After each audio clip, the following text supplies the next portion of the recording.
Hello friends, మనం దీర్ఘ తమస్ మహర్షి గురించి తెలుసుకుందాం. సత్యవతీ దేవి భీష్మాచార్యుల వారితో ఈ విధంగా అంటుందన్నమాట. కుమార, ప్రస్తుతం ఈ భరత సామ్రాజ్యానికి వారసులు లేరు. నువ్వు ఒక్కడివే రాజ్యానికి అర్హుడివి. కాబట్టి నువ్వే ఈ రాజ్యానికి చక్రవర్తివి. హాయిగా పెళ్లి చేసుకొని సంతానాన్ని కని ఈ వంశాన్ని ఉద్ధరించు అని చెప్పింది భీష్మాచార్యుల వారితో.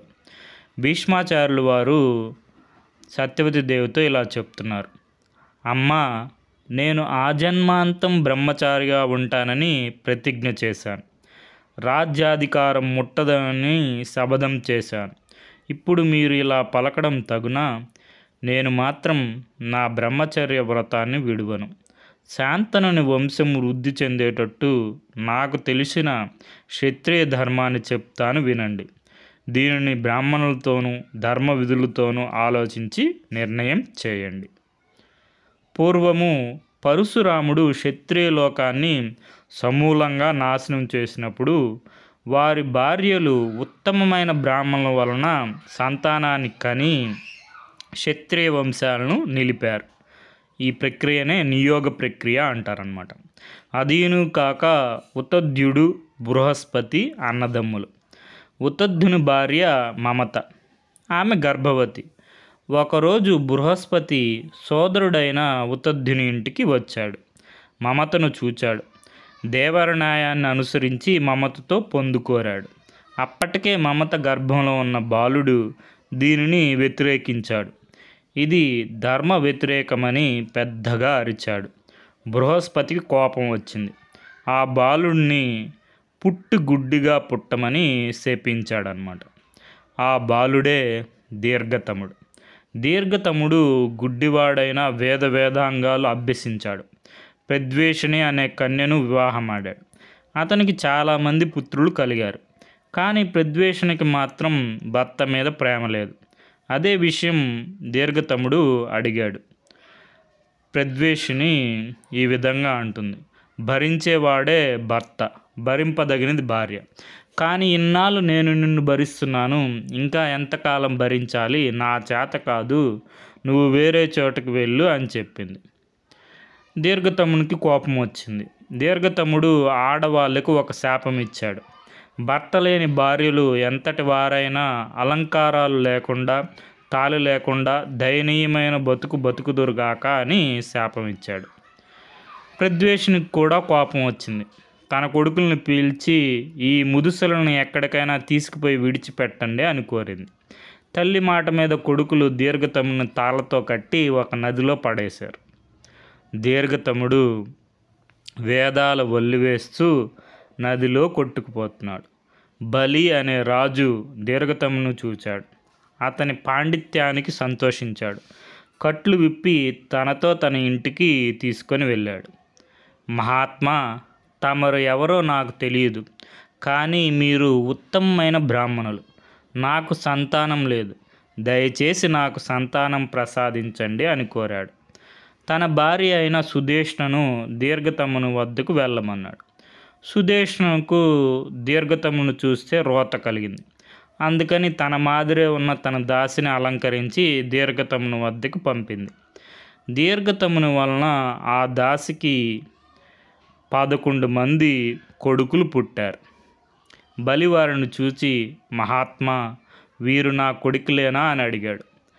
కాదు మహారాజా, వీరు నీ వంశంలో పుట్టినవారు కాదు, దాసీపుత్రులు అని చెప్పాడు.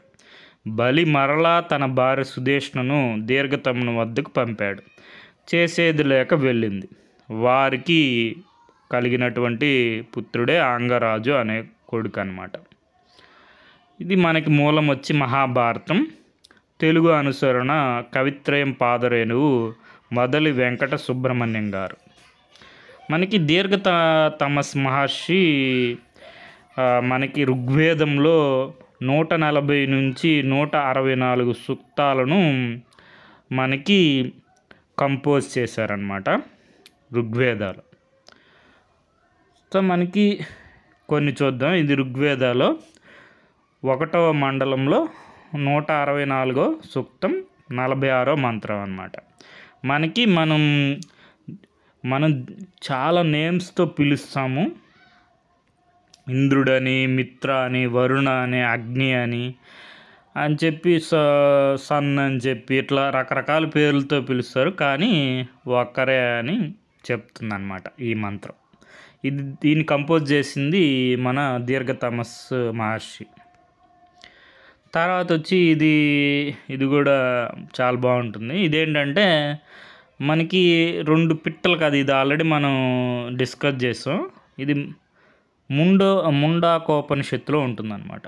ముండాకోపనిషత్తు. ఈ ముండాకోపనిషత్తులో నుంచే మనకి సత్యమేవ జయతే నేషనల్ మోటో ఉంది కదా, సత్యమేవ జయతే, దాన్ని ఈ ముండాకోపనిషత్తు నుంచి తీసుకున్నారు.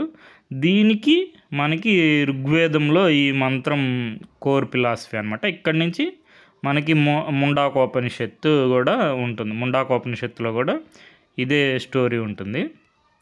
ఏంటంటే 2 పక్షులు ఉంటాయి ఒకే చెట్టు మీద. ఒక పక్షి ఏమో ఫలాలు తింటూ ఉంటుందన్నమాట.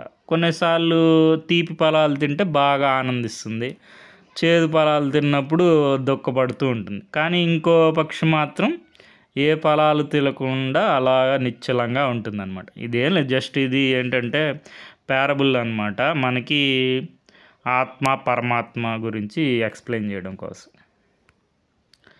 సో మనకి క్వశ్చన్స్ వచ్చాయి. గ్రూప్ 2 స్క్రీనింగ్ టెస్ట్లో మనకి ఈ క్వశ్చన్ వచ్చింది నియోగ ప్రక్రియ మీద. పురాతన కాలంలో భర్తలో సంతానలేమి సమస్య లేదా భర్త చనిపోయి ఉంటే అటువంటి వివాహిత స్త్రీలు మరియు వితంతువులు సంతానం పొందాలనే ఏకైక ఉద్దేశంతో నియమించబడిన పురుషుడితో సహజీవనం చేయడానికి అనుమతించే ఆచారం ఇది నియోగ. మన దీర్ఘ తమస్సు మహర్షి సుదేష్ణతో చేస్తారు కదా, సుదేష్ణకి భర్త బతికే ఉంటాడు, బలి సుదేష్ణ భర్త. అయినప్పటికీ ఆయన సంతానం లేకపోతే మా ఉత్తమమైన బ్రాహ్మణుడైనటువంటి దీర్ఘ తమస్సుతో మనకి సహజీవనం చేసి పుత్రుని కలుగుతారు. ఆ పుత్రుని పేరే అంగరాజు అనమాట. ఆ ప్రక్రియనే మనం నియోగ ప్రక్రియ అంటాం. తర్వాత ఇది UPSC civil service exam prelims 2014లో వచ్చింది. నేషనల్ మోటో ఉంది కదా, సత్యమేవ జయతే.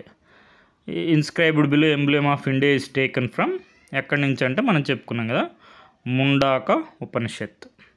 ఇది ముండాక ఉపనిషత్తులో 3వ ముండాకంలో 1వ కాండలో 6వ మంత్రం అనమాట. సత్యమేవ జయతే, ట్రూత్ అలోన్ విన్స్.